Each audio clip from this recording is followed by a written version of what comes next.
my niece was up there.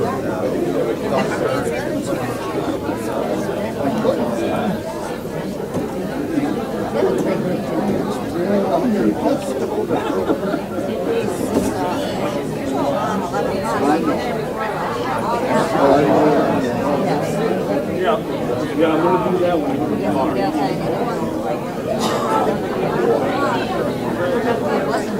Seated, please.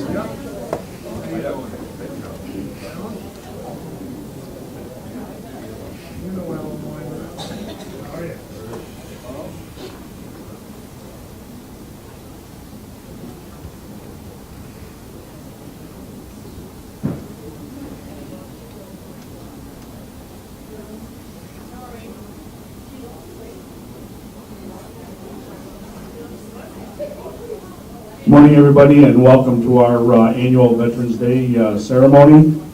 Again this year, we will be joined by VFW Post 1418 out of Champlain and Legion Post 767 out of Champlain also.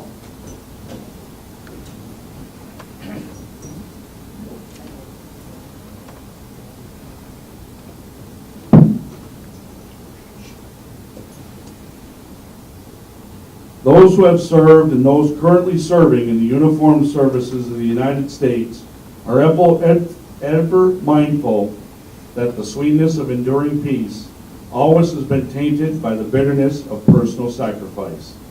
We are compelled to never forget that while we enjoy our daily pleasures, there are others who have endured and may still be enduring the agonies of pain, deprivation, or internment. Before we begin our activities, we will pause to remember our prisoners of war and missing in action. We call your attention to this small table, which occupies a place of dignity and honor. It is set for one, symbolizing the fact that our armed forces personnel are missing from our ranks. They are referred to as POWs, MIAs. We call them comrades. They are unable to be with their loved ones and families, so we join together to pay our humble tribute to them and to bear witness to their continued absence. The table is small, symbolizing the frailty of one prisoner alone against his or her oppressors. The tablecloth is white, symbolic of the purity of intentions to respond to their country's call of arms. The single rose in the vase signifies the blood they may have shed in sacrifice to ensure the freedom of our beloved United States of America. This rose also reminds us of our missing comrades' families and friends who keep the faith while awaiting their return.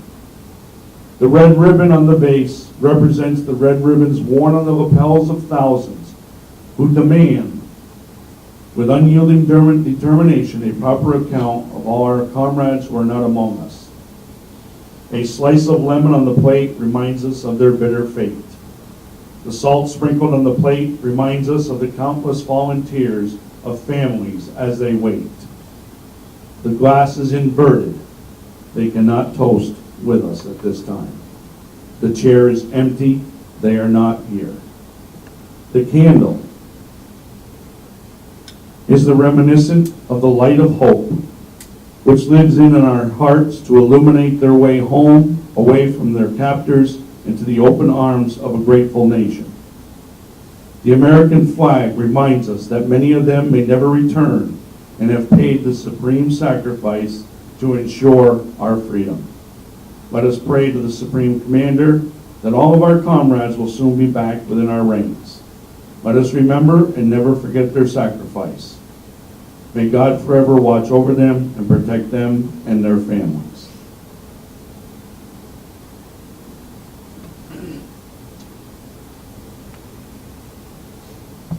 At this time, Chaplain will lead us in prayer. Uncover and please stand.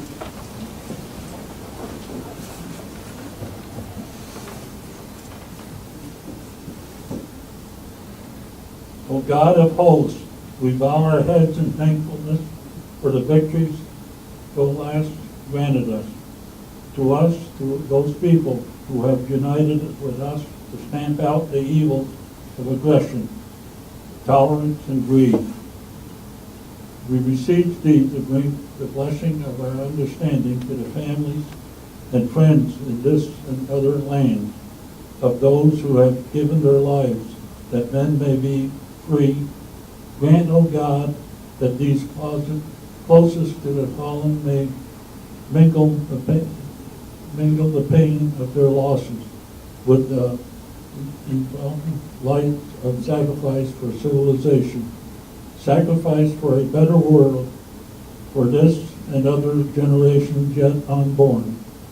Grant us too, O God, the courage to so live with the family of nations around the world that the end of strife will not be the beginning of our enduring peace. Grant us patience in our planning with our fellow man and women, a world in which nations can resolve their differences by peaceful means. Touch, though, the souls of people in every land with the enduring light of wisdom, so they may form a brotherhood which will strive to further the art of peace under laws and ethics blessed by thy love. Grant us now thy continued blessing upon unity and strength that makes victories possible in war, that we may win greater victories of peace. Amen. Please remain standing and uncovered. We will recite the Pledge of Allegiance. I pledge allegiance to the flag of the United States of America and to the republic for which it stands, one nation, under God, indivisible, with liberty and justice for all. You may be seated.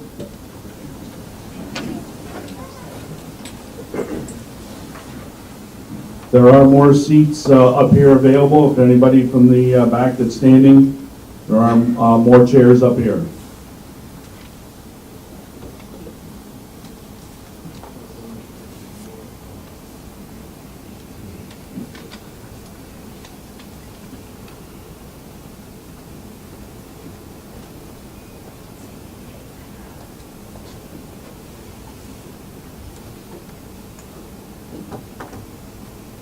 On this day, Veterans Day, we are commemorating the service of veterans of all wars. On Veterans Day, we commemorate veterans past and present. What we like to do at some of our functions or whatever, just give me the liberty and I will do it now. I would like any World War II veteran to please stand.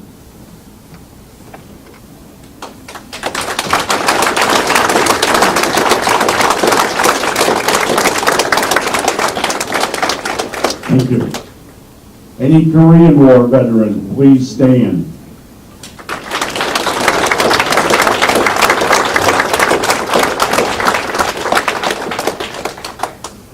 Any Vietnam War veteran, please stand.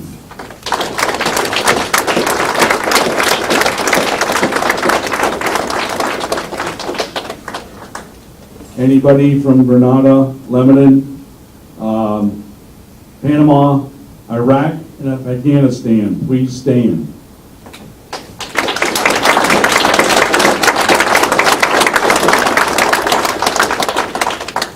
Thank you very much. We remember how men and women set aside their civilian pursuits to serve their nation's cause, defending the freedom of mankind and preserving our precious American heritage. We believe our strength on the field of battle, on the supply lines, which nourished our armed might, lay in the justice of our cause against the forces of evil. We believe our determination made us better warriors because we fought with our minds and our hearts as well as our bodies. We recognize service to our country, and her cause does not end with the termination of military service. We continue our endeavors in the behalf of an honorable world peace with the feeling of profound gratitude to God and to the men and women who gave their lives as they're part of the cost of this noblest of causes. Out of blood and sweat, we learned the purpose, sacrifice, tolerance, bravery, and discipline. These are solid foundation stones upon which a great nation is built. In our continuing quest for an honorable world peace, we must cultivate these virtues. At this time, I will have our auxiliary president to please come up and give a few words.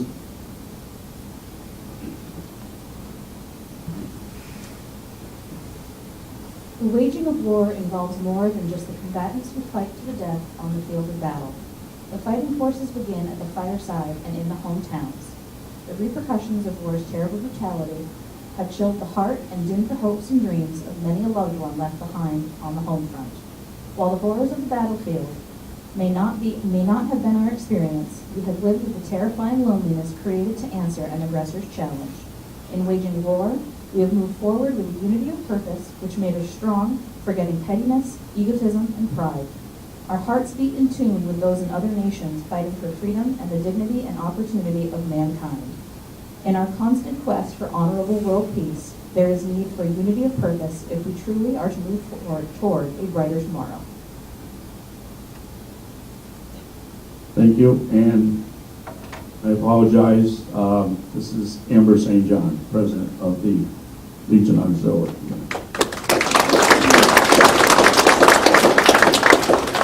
At this time, if I could have VFW member Ken Peets please come up for reading.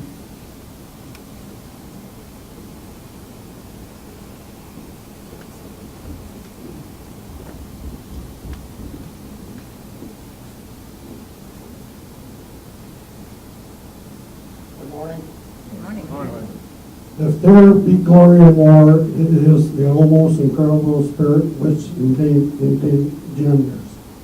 Those who offered their lives sacrificed their all with magnificent abandon. Heroism becomes contagious. Yet too, in warfare, greed and brutality are epidemic.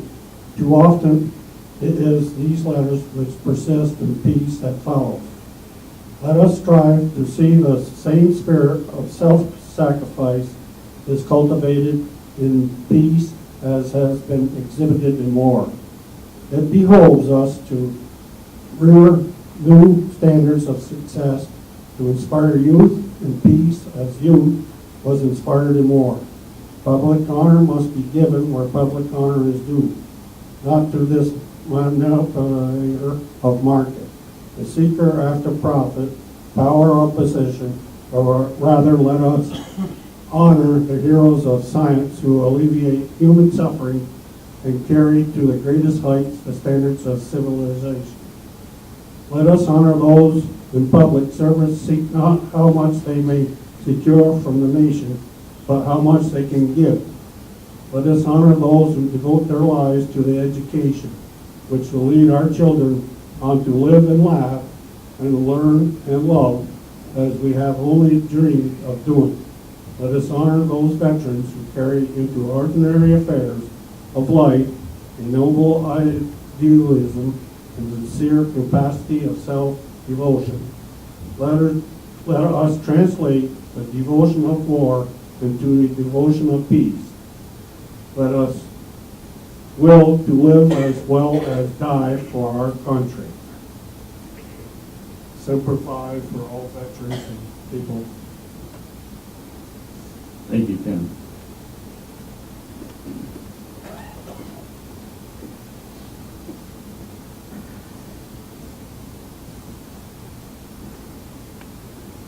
I will now call on Linda Yale, one of our female veterans here at the post. The hurts of war fall alike upon those who wear the same uniform, no matter how they may differ in race, creed, or culture. Those who fight together, suffer together to achieve a common aim. In the simplicity of battle dress, there is a common denominator, the common purpose, the sharing of danger and suffering, which brings in time of war a tolerance which adds strength to the cause. As we put aside the brown and blue and green fabrics that made us one people on the battlefields, we can hold in our minds that tolerance we have achieved.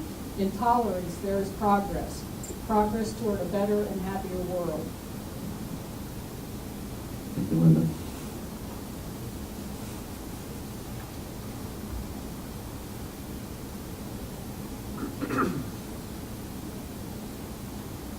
In time of peace, we can use the ennobling virtues of war and put behind us its ugliness and suffering. In peace, we shall go forward to scale new heights of achievement in unity of purpose, in sacrifice for the common good, in tolerance for those of different faiths and creeds, in bravery to fight for social and economic gains, and in the discipline of good citizenship. We shall move forward in the sight of God as a strong nation in a peaceful world. At this time, if the honor guard could proceed to the outside. Once we are done our presentation in here, the honor guard will be firing outside, so anybody that would like to is welcome to go outside for that. If it is too chilly or whatever, you're welcome to stay inside. Right? I'm just going to digress here for just a minute. I want to talk a little bit about North Country Honor Flight. And North Country Honor Flight is a group of people that have gotten together and provide any World War II vet a chance to go down and see their World War II memorial in Washington, D.C. at no charge to that World War II veteran. And a lot of times, the stories are not told to the family when that World War II vet came back, or even a lot of times through their lifetime. You don't know about some of these World War II vets until after they pass away. One of them that I would like to bring up today is a gentleman by the name of Glenn Wilder. Glenn's wife, Glenn, I can't remember when he did pass away, but Glenn's wife, Fern, just passed away. And from her estate, given to us, here in the Legion, to put on display, was a picture of Glenn, and also, when I talked to some of people that knew Glenn, didn't realize that in World War II, he was issued the Bronze Star.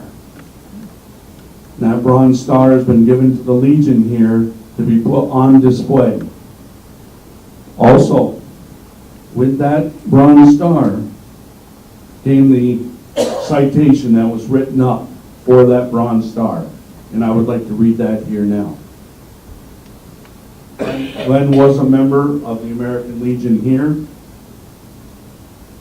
The commanding general, 1st Cavalry Division, takes great pleasure in commending Technician 3rd Grade Glenn W. Wilder, Headquarters Detachment, 1st Cavalry Division, upon receipt of the Bronze Star Medal. As announced in General Orders Number 187, Headquarters, 1st Cavalry Division, dated 8 October 1945, Technician 3rd Grade Glenn W. Wilder, then Technician 4th Grade, Cavalry, United States Army, for meritorious achievement in connection with military operations against the enemy at Leyte Province and Mindanao, Philippine Islands, from 22 October to 31 May 1945. During this time period, Technician Wilder, in his capacity as chaplain's assistant, exemplified exceptional courage and initiative in performance of his duties. He was often called upon to travel through rugged terrain and enemy-infested territory, disregarding the safety of his own life for the benefit of his fellow soldiers.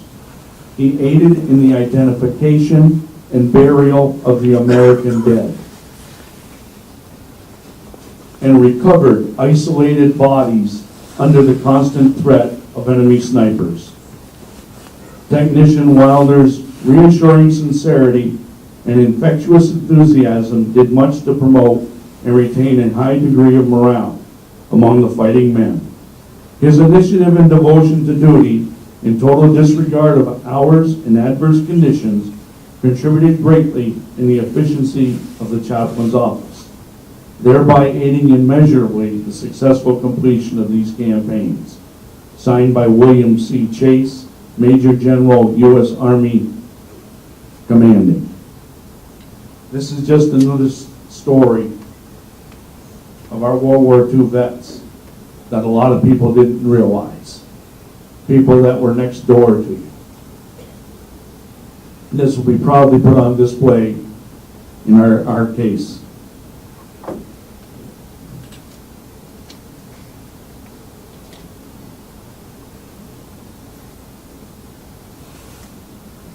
More than one day, that is how many members of our active duty military, National Guard, and Reserve forces have committed suicide over the last year. More than one a day. Simply put, we are losing more service members by their own hands than we are by the enemy in Afghanistan. Only those who experience firsthand the horrors of combat can understand why most of these young men and women feel compelled to take such drastic and permanent measures. But those of us gathered here to observe Veterans Day know that we love them. We appreciate them, and we are grateful for their service. We are their friends, their family, their co-workers, and their neighbors. It is up to us to ensure that every veteran feels that his or her service to this country is appreciated by their fellow Americans. There are many tangible ways that we can acknowledge their sacrifice, but the easiest is to simply say, thank you for what you have done for our country. If he is showing signs of unhappiness or depression, encourage him to seek help to the VA immediately. If she has difficulty obtaining the benefits that she is entitled to, let her know that the American Legion and VFW have thousands of trained service officers nationwide that will help her navigate the bureaucracy free of charge. And if that veteran has made the supreme sacrifice, remember the price that has been paid for our freedom, and offer your support to the loved ones left behind. Veterans Day is a time to honor not just those who have fought for us in battle, but in fact all of the outstanding men and women who served in our nation's armed forces since our founding more than 237 years ago. Not all veterans have seen war, but a common bond that they share is an oath in which they express their willingness to die defending this nation. Perhaps most significant in preserving our way of life are the battles that America does not have to fight, because those who wish us harm slink away in fear of the Coast Guard cutter, the Navy aircraft carrier, the Air Force fighter squadron, or the Army soldier on patrol. Or they have heard the words that recently retired General James Mathis shared with his Marines. Be polite, be professional, but have a plan to kill everybody you meet. On May 21st of this year, the United States lost one of its bravest veterans. Army Technical Sergeant Vernon McGarity was seriously wounded during a German artillery barrage at the Battle of the Bulge. Refusing an offer to be medically evacuated, he tenaciously led a small unit against the enemy's Great Western Front offensive and rescued two of his wounded comrades under fire. He directed a devastating fire on a light cannon which had been brought up by hostile troops to clear resistance from the area. He took it upon himself to destroy a machine gun position by killing or wounding all hostile gunners with his deadly accurate fire. Only when his squad's last round had been fired was the enemy able to advance and capture McGarity and his men. For his actions, McGarity was awarded the Medal of Honor. After the war, McGarity served in the Tennessee National Guard for 28 years, retiring as a lieutenant colonel. He also worked for over 3 decades for the Veterans Administration in Memphis, helping his federal veterans secure the well-deserved benefits that they earn. The valor and dedication that defined warriors from previous generations continues today. April 15, 2013 was the day that changed Boston forever, when two cowardly terrorists detonated bombs at the end of the Boston Marathon. 3 innocent people were killed and hundreds wounded, and at least 15 victims lost limbs. Enter Marine Captain Cameron West and retired Marine Sergeant Gabriel Martinez.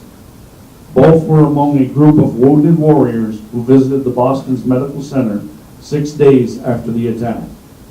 The two men, West, who had previously lost his right leg during action in Afghanistan, and Martinez, who lost both legs, shared their upbeat attitudes with the Boston victims. One victim, Celeste Corcoran, was still naturally despondent over the recent loss of her legs. "I can't do anything right now," she told the Marines. "After this, you'll be more independent than you ever were," Martinez answered. "This isn't the end, this is the beginning." While we should all be grateful for the remarkable advancements made in military medicine and prosthetics, the fighting spirit and inspirational stories of our veterans are not due to technology. These traits come from the heart.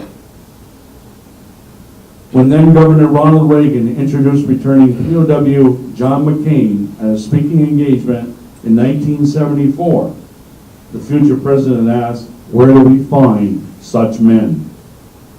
He was speaking of many veterans when he answered, "We find them in our streets, in the offices, the shops, the working places of our country, and on the farms." And many of these veterans are women, such as Army Chief Warrant Officer Lori Hill. While piloting her helicopter over Iraq in 2006, she maneuvered her chopper to draw enemy gunfire away from another helicopter to provide suppressive fire for troops on the ground. Despite flying a damaged aircraft and suffering injuries, she landed the helicopter safely, saving her crew. For her actions, she became the first woman to receive the Distinguished Flying Cross. Women are major contributors to our military presence in Afghanistan, and many have given their lives in the war on terror. The American Legion recently issued a report calling upon the VA to improve its response to the unique needs of women veterans. The VA and military health systems need to adequately treat breast and cervical cancer as well as trauma that resulted from domestic violence, sexual harassment, and assault. America is home to more than 1.2 million women veterans, and they deserve our support. Ladies and gentlemen, let us always treat our 22 million veterans as saviors of our country that they are, even when the guns are no longer shooting. Thank you for being here. God bless America, and God bless our veterans.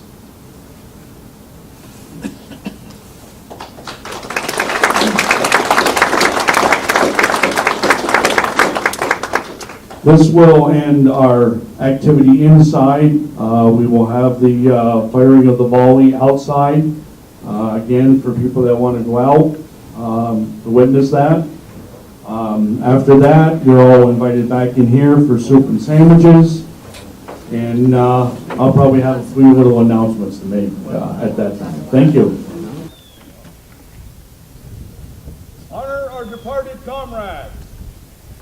Honor guard. Form up. Ready up. In. Fire. In. Fire. In. Fire. Prepare up.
This will conclude our ceremonies outside. You're all welcome to go back in and have a light luncheon.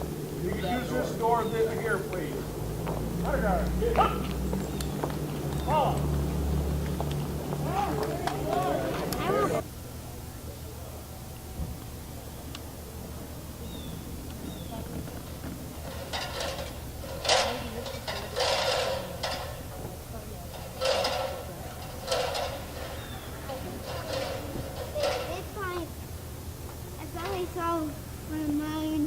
When a man falls in a quad puddle or something like that. Did you ask her? There's even more.